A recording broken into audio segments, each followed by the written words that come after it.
नमस्कार। आज हम भारत की एक बहुत ही स्पेशल कमांडो फोर्स कोबरा यानी COBRA उस पर थोड़ी गहराई से बात करेंगे। जी। हमारे पास जो जानकारी है वो काफी कुछ बताती है कि ये कैसे बनी, क्या करती है और हाल में एक बड़ा बदलाव क्यों आया है इनकी भूमिका में। हाँ बिल्कुल, आज हम यही समझने की कोशिश करेंगे कि ये कोबरा यूनिट असल में है क्या, इनका मेन काम क्या रहा है अब तक, और सबसे जरूरी बात है ना कि अब इन्हें जम्मू कश्मीर क्यों भेजा जा रहा है, ये समझना काफी अहम है। सही कहा। चलिए फिर शुरू करते हैं। ये कोबरा फोर्स है क्या असल में और जरूरत क्यों महसूस हुई इसे बनाने की? देखिए, कोबरा का पूरा नाम है commando battalion for resolute action. ये CRPF मतलब अपनी केंद्रीय रिजर्व पुलिस बल, उसी की एक खास यूनिट है। अच्छा। और इसे बनाया ही गया था खास तौर पर घने जंगलों में लड़ने के लिए, मतलब गुरिल्ला लड़ाई के लिए। गुरिल्ला लड़ाई मतलब जैसे छुपकर हमला करना? हाँ बिल्कुल, छोटी टुकड़ियां, तेजी से हमला और फिर गायब, जंगल के माहौल के लिए एकदम सटीक। तो ये बनी थी 12 सितंबर 2008 को और मकसद था वामपंथी उग्रवाद, जिसे हम नक्सलवाद कहते हैं, उससे निपटना। जी हाँ, खासकर घने जंगलों वाले इलाकों में। शुरुआत में इसकी 10 बटालियन थी। और ट्रेनिंग जाहिर है बहुत टफ होगी। बहुत ज्यादा। इनको इंटेलिजेंस बेस्ड ऑपरेशन मतलब खुफिया जानकारी के आधार पर काम करना, घात लगाना यानी एम्बुश करना, जंगल में लंबी लंबी पेट्रोलिंग करना और सटीक निशाना लगाना। हाँ बिल्कुल।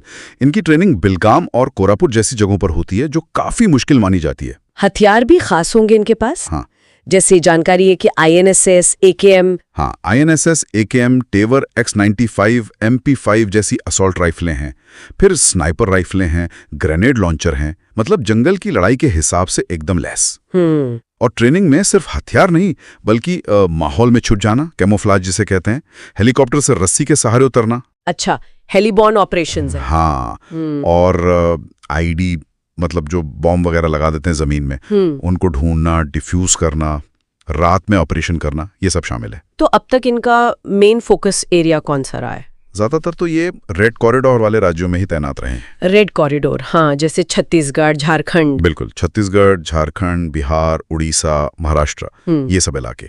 यहाँ के घने जंगल ही इनके ऑपरेशन थिएटर रहे हैं, कह सकते हैं। समझ गई।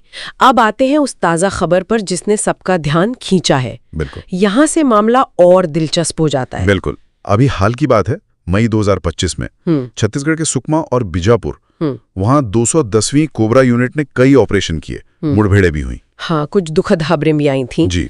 दुर्भाग्य से कांस्टेबल मेहुल सोलंकी शहीद हो गए और एक असिस्टेंट कमांडेंट सागर बोराडे, वो एक IED ब्लास्ट में गंभीर रूप से घायल हुए। ये बहुत दुख की बात है, लेकिन इसी के साथ एक बड़ी स्ट्रेटेजिक खबर भी आई है ना। हाँ, वही सबसे बड़ा डेवलपमेंट है। अप्रैल 2025 में CRPF ने कोबरा की एक नई 11वीं बटालियन बनाने का फैसला किया। 11वीं बटालियन? हाँ, और खास बात यह है कि इस बटालियन को तैयार किया जा रहा है जम्मू कश्मीर में एंटी टेरर ऑपरेशंस के लिए। जम्मू कश्मीर में? ये तो पहली बार हो रहा है शायद। जी हाँ, ये पहली बार है कि कोबरा यूनिट को इस तरह खास तौर पर जम्मू कश्मीर के लिए तैयार करके तैनात किया जाएगा। तो मतलब जो फोर्स खास जंगल वॉरफेयर के लिए बनी थी, नक्सल इलाकों के लिए, वो अब कश्मीर में आतंकवाद से लड़ेगी। ये तो बड़ा शिफ्ट है। बहुत बड़ा।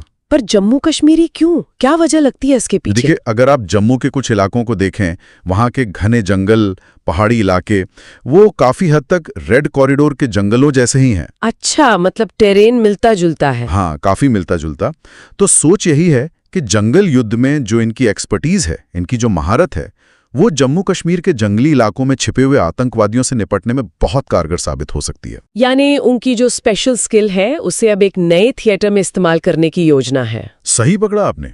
ये जो नई बटालियन होगी, ये खास तौर पर इंटेलिजेंस बेस्ड ऑपरेशनों पर फोकस करेगी, एकदम सटीक सर्जिकल स्ट्राइक टाइप, खासकर उन जंगली इलाकों में। तो इस सबका निचोड़ क्या समझें हम? निचोड़ ये है कि कोबरा अपना जो कोर काम है, नक्सलवाद से लड़ना, वो तो करती रहेगी, उसमें कोई कमी नहीं। हाँ, लेकिन अब उसका दायरा बढ़ाया जा रहा है। जम्मू कश्मीर में तैनाती एक बहुत बड़ा रणनीतिक कदम है। ये दिखाता है कि CRPF और गृह मंत्रालय सुरक्षा चुनौतियों को लेकर कितने प्रोएक्टिव हैं। ये वाकई कोबरा की भूमिका में एक अहम मोड़ है। मतलब एक तरह की लड़ाई के लिए बनी फोर्स अब मल्टी थिएटर, मल्टीटास्क रोल में आ रही है। हाँ, पारंपरिक उग्रवाद से आगे बढ़कर अब ये व्यापक आंतरिक सुरक्षा और आतंकवाद विरोध में भी भूमिका निभाएगी। ये दिखाता है कि कैसे एक खास युद्ध कला को देश की बदलती जरूरतों के हिसाब से अडॉप्ट किया जा रहा है। बिल्कुल। इस पूरी बातचीत से एक सवाल मेरे मन में आ रहा है। हाँ, पूछिए। क्या ये जो मॉडल है कि एक खास तरह की चुनौती जैसे जंगल युद्ध के लिए बनी स्पेशल फोर्स की एक्सपर्टीज को हम दूसरी जगह दूसरी चुनौतियों जैसे जम्मू कश्मीर में आतंकवाद के लिए इस्तेमाल कर रहे हैं, क्या ये मॉडल भविष्य में हमारी दूसरी जटिल सुरक्षा समस्याओं से निपटने का एक टेम्पलेट बन सकता है? ये सोचने वाली बात है। मतलब एक स्पेशलिस्ट फोर्स की स्किल्स को अलग अलग जरूरतों के हिसाब से इस्तेमाल करना। हाँ, ये एक दिलचस्प संभावना है।